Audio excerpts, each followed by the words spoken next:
Want more of me? Me? Go to MeTVFresno.com for schedules, information on your favorite shows, videos, pictures, and more. Go to MeTVFresno.com today.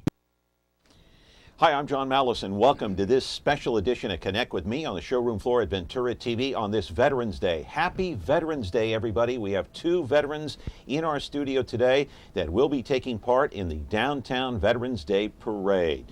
No phone calls on this day. This program is on tape. Sorry about that, but it's a special program you won't want to miss. We're back in just a moment. Tonight I want to discuss the importance of the television medium to the American people.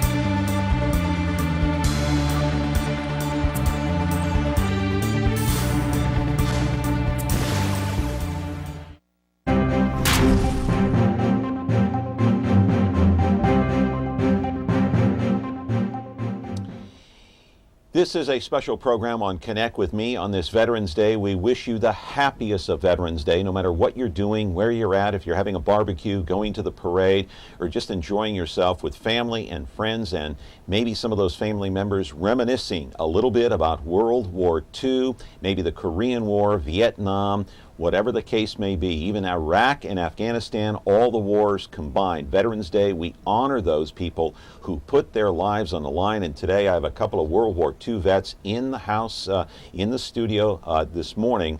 No phone calls. This is a special program on tape. And to me, these two guys that are in this studio, along with all the rest of them, to me, they're heroes. They saved the country.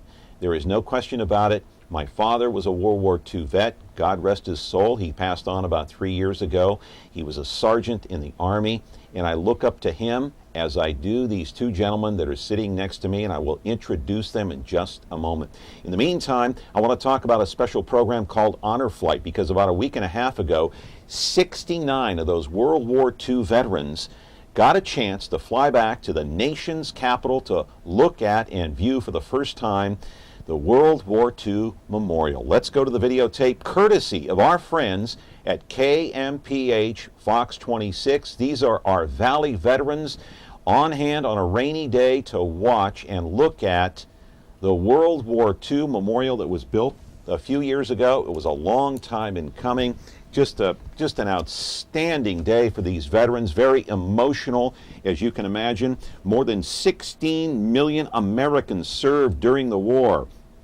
Yes, 16 million during World War II. 405,000 of those who served lost their lives. It's really a staggering figure when you look at it. But look at the faces, look at the reaction from those veterans from our Central Valley that had a chance to go back and see this firsthand.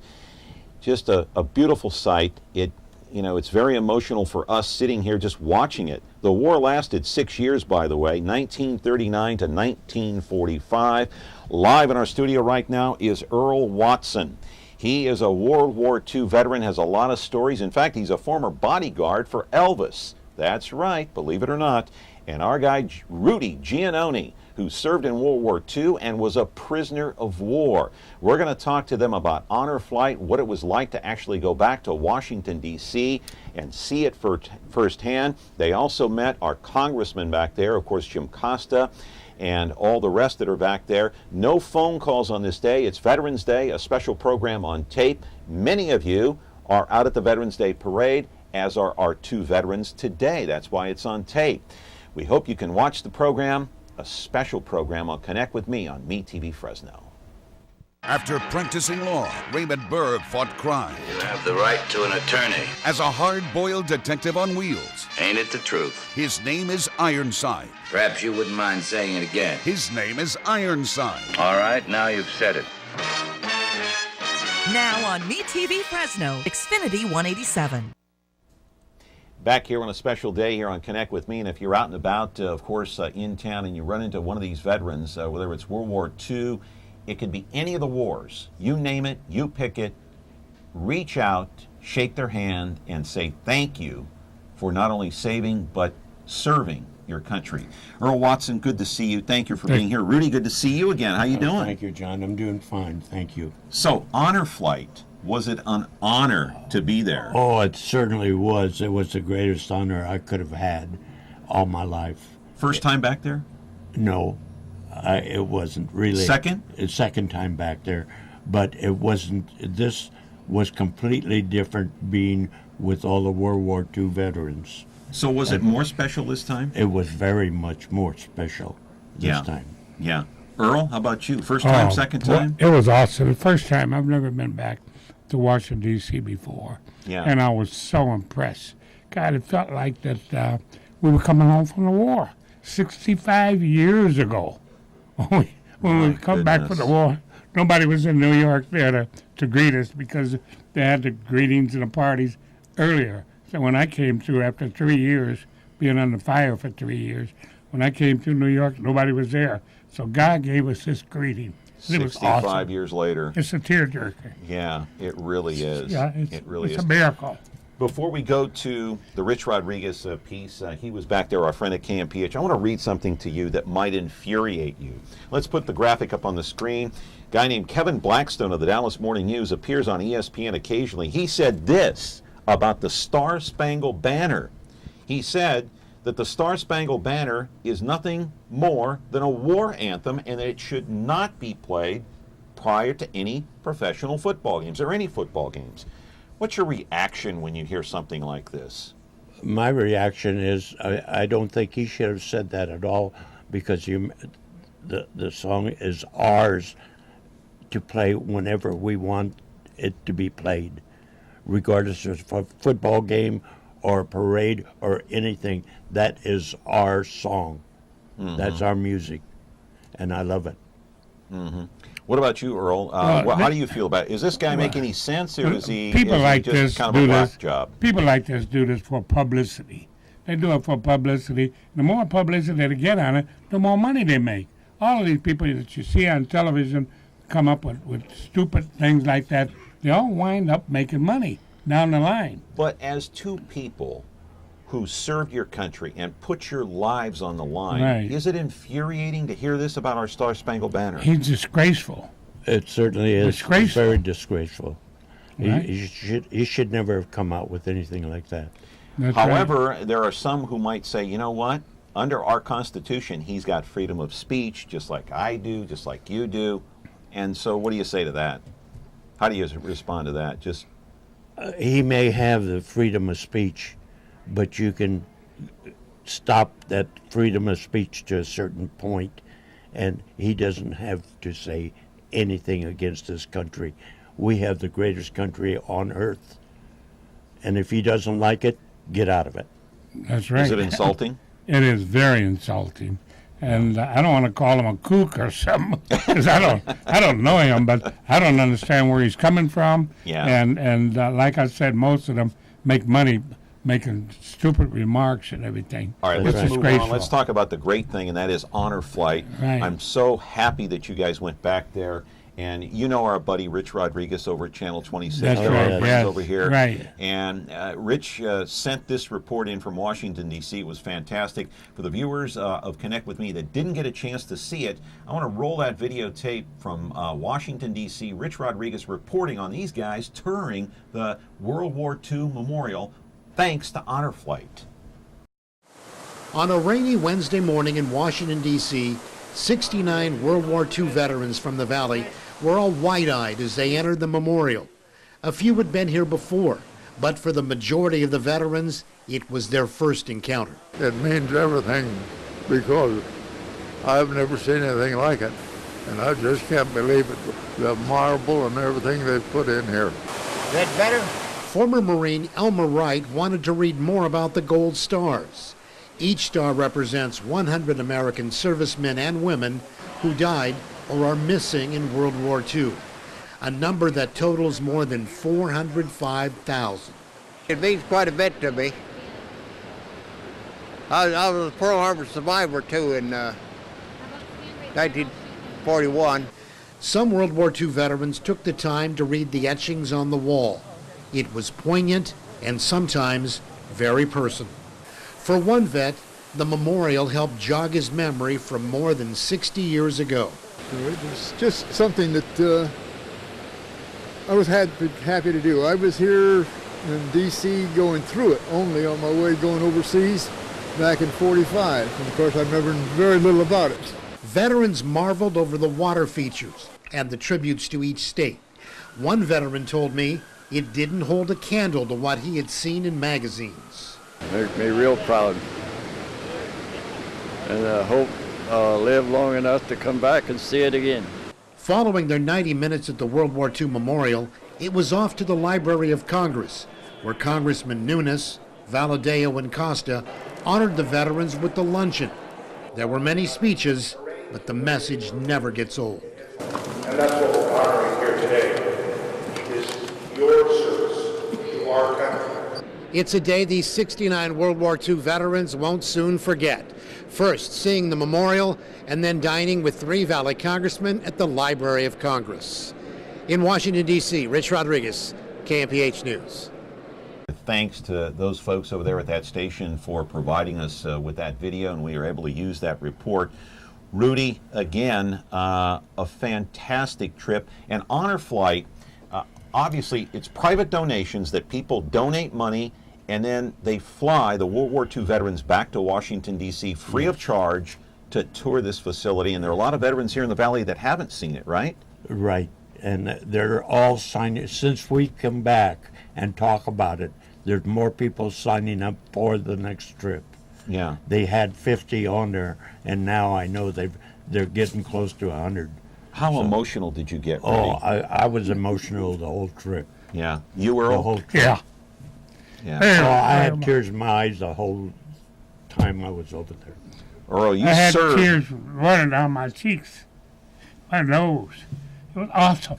Thank you after 65 years. Yes. It's a You long served time. with Rich Rodriguez's father, I understand. Is that correct? He was in. He's very ill. He couldn't join us. I was the only one from the biggest battle in the world, the Battle of the Bulge, and I'm the lone survivor of the #1 Black Regiment in World War II. 1,800 men are the best soldiers you ever want to see. You fought in the Battle of the Bulge. D-Day, the Battle of the Bulge, and the Battle of the Rhine River. 3 big battles, and it was horrible. I got hit by 2 bombs. And then because of racial problems, I didn't get my medals. I finally wound up with 14 medals, and I still got 3 more to do. 2 Purple Hearts and 1 from France. I was supposed to get 1. Very emotional. Rudy, I know you've got to leave because you have a Rotary luncheon to go to, but before you go, don't go yet because I want to show this one more piece of videotape. Last stop, Arlington National Cemetery. I've been there several times myself. It's hard not to get choked up nothing going like through there. Right. Talk about this. This march, this deal at the Arlington National Cemetery was something else. It's something that I'd never dreamed of. I'd never seen it before, but I'll tell you, it was something else. It was just beautiful, and those soldiers are just—they have everything timed to the second, and they're just tremendous. So it was great. Earl, what did it mean to you to go through Arlington National Cemetery? A waste of lives. Thousands and thousands of graves. Why? Why do we lose all those lives in war? And it's a horrible, horrible thing. I thought it was awesome with all the hills and all the crosses and everything else. Yes. And you just dream about beautiful human beings being killed in all those wars. And God, we hope we don't get any more. Hopefully not. Right. Hopefully not. Well, it was a rainy day as you guys toured the memorial. There's no question about it. And how about the 3 Valley congressmen that you had a chance to talk to? But it didn't rain on us. No, it didn't. No, it didn't rain on No. You know, it's good luck to have a little rain come down. That's Yes, right. we were lucky because it rained till about 10:30 in the morning, and That's then right. it quit. Yeah. When we went And out. it wasn't a hard rain; it was a soft rain. Listen, we're going to go to a commercial break. We know you have to go to I the have to Rotary go. Club. You're a special speaker over there. Oh, yes. All right. All right. Happy Veterans Day. thank you, to Rudy. John. God Thank you bless very you, my much, and friend. God bless you too. Rudy's And my favorite war this is- hero. Yeah. You know My this? You favorite. know this guy, by the way? Or is this Oh, the first he's my time you favorite. met? I'm kidding. My favorite. I'm kidding. This is a Okay, real war stay hero. put. Not yet. Not yet. We're going to be back in just a moment here on Connect with Me. We're going to continue with Earl Watson. Rudy's got to go to a Rotary event here in Fresno, so we're going to be back on Connect with Me, a special edition here. Happy Veterans Day. Frigidaire. We introduced the first home freezer, the first pulsator agitator washer, and now we introduce the Frigidaire Orbit Clean dishwasher, designed with a unique wash arm that gives you 4 times more water coverage for a consistently better clean. Frigidaire, over 90 years of legendary innovation. See the full line of Frigidaire appliances at Ventura TV Electronics and Appliances.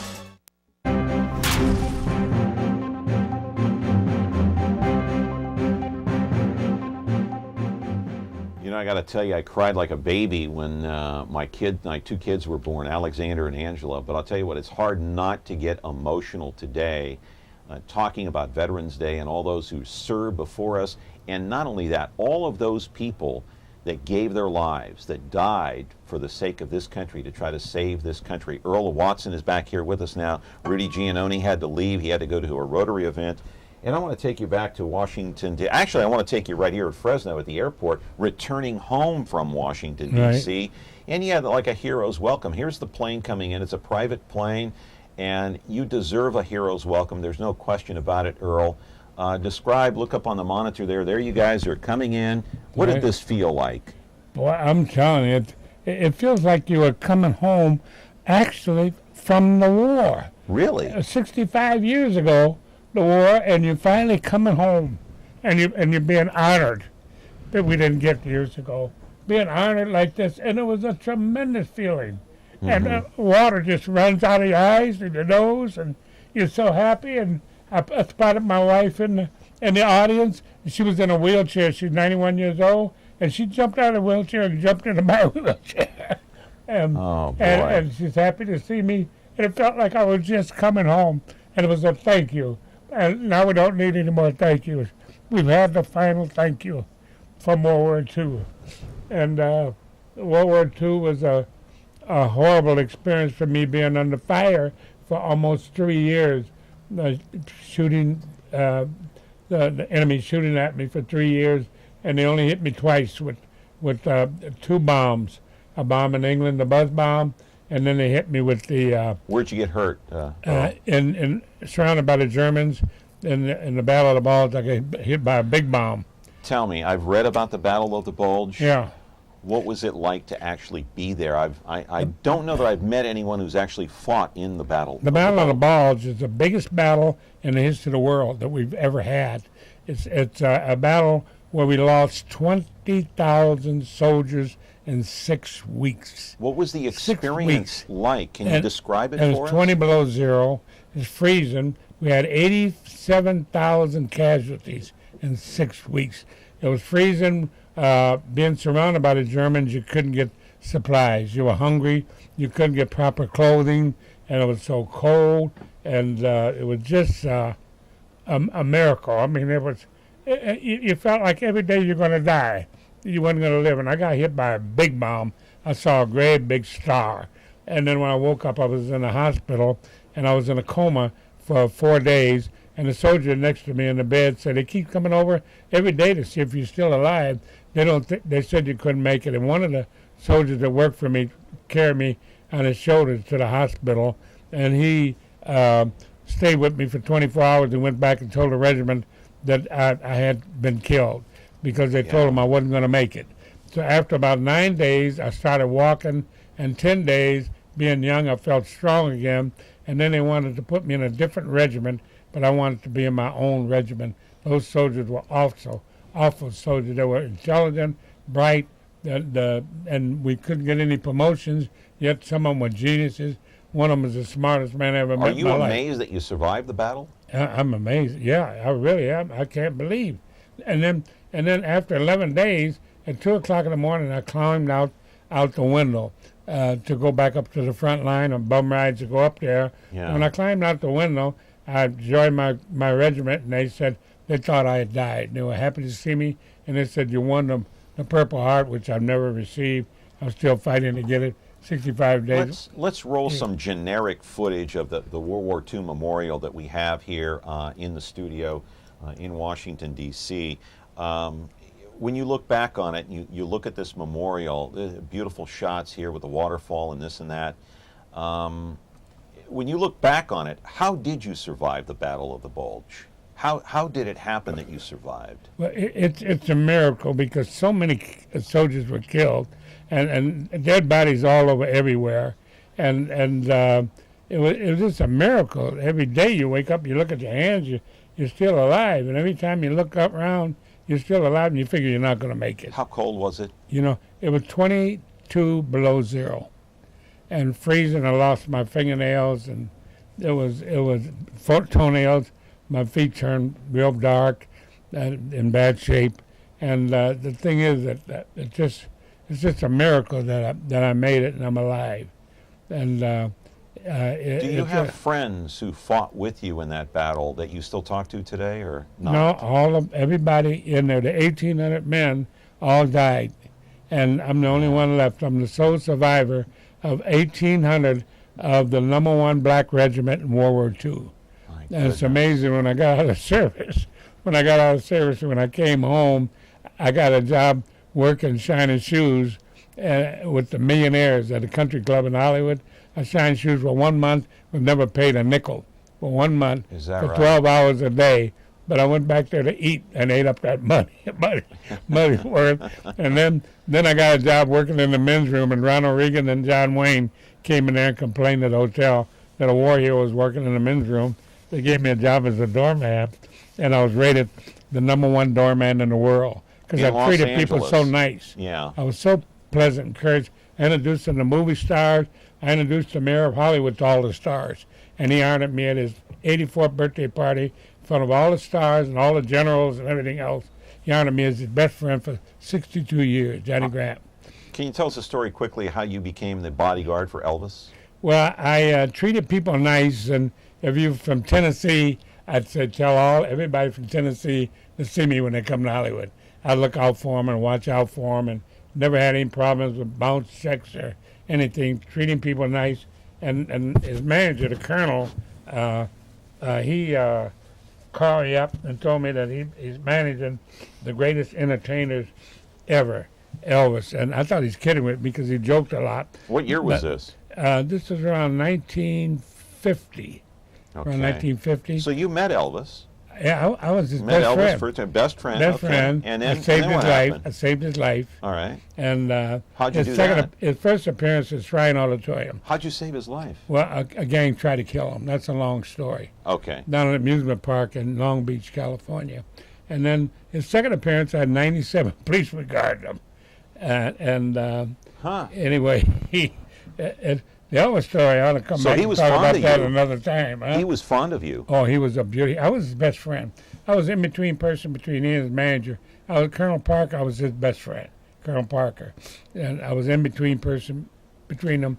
I would tell Colonel things that Elvis wanted to tell him, couldn't look him in the eye. The Colonel would tell me to tell Elvis this and that. Just day to day, was he a pleasant guy, Elvis? Oh, one of the nicest guys you ever want to meet in your life.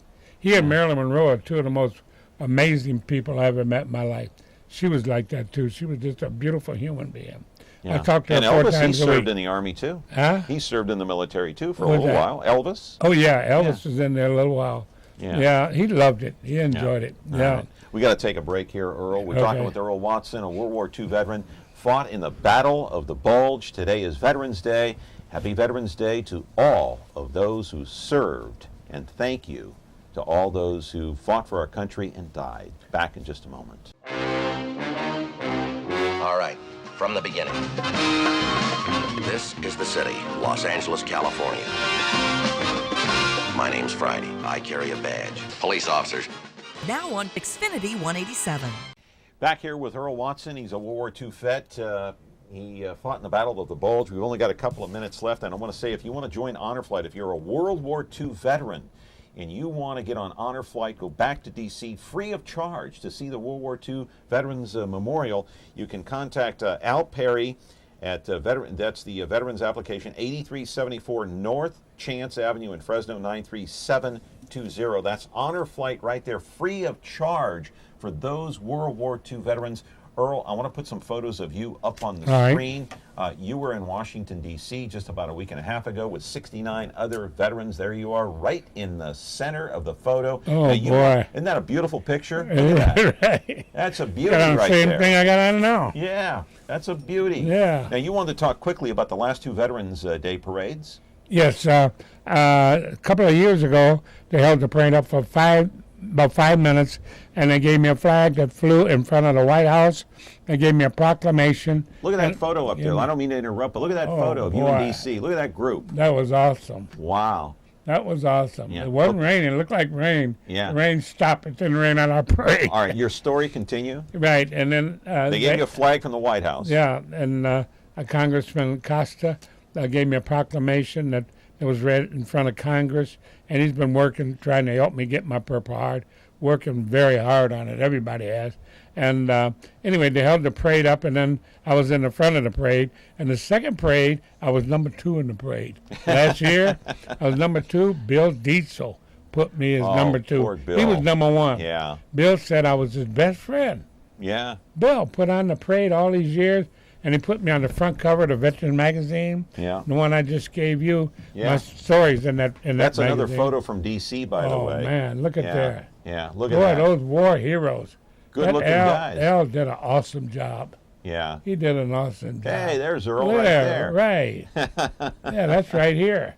Right. Yeah. And these photos, I want to say, courtesy of Alan Watson. That's your son who lives in, San Diego? Yeah, I live in San Diego, yes. Yeah. Thank you to him. Right. He went with me. Yeah. And so Bill Dietzel, our friend, unfortunately passed away. Right. He was a guest on this program once last year, and good friend of yours.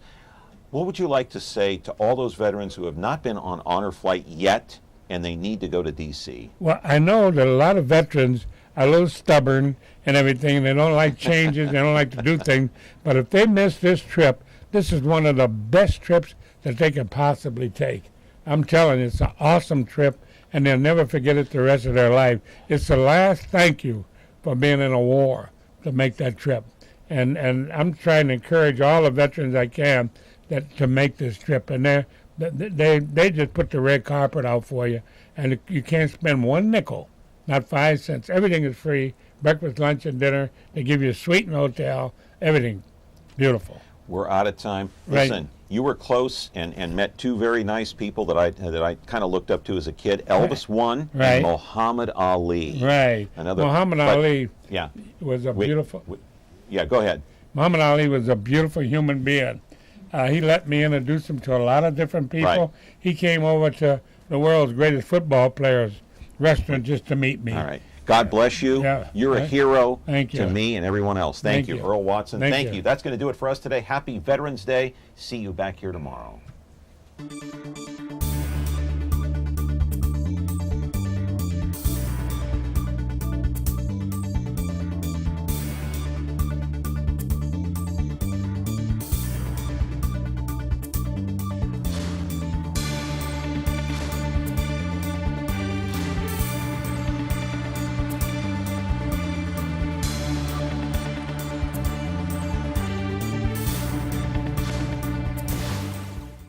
Hi, I'm John Wallace, and I'm here to talk about digital TV. Many people ask, what is DTV? Well, it's digital television. You can pay for it via cable or satellite, or you can get it free directly from broadcast TV stations. A few years ago, when I was anchoring the local news, over-the-air viewers could only get maybe 7 or 8 channels. Well, now that broadcast TV stations are digital, there are more channels than ever. Over 45 free channels now in Fresno, and more are coming soon. Gone are the days of snowy and ghosting images. With broadcast DTV, all channels are crystal clear and they sound great. You can watch America's best classic TV shows. Get all the major networks, plus local and world news, sports, foreign language, shopping, music video, and movie channels, absolutely free.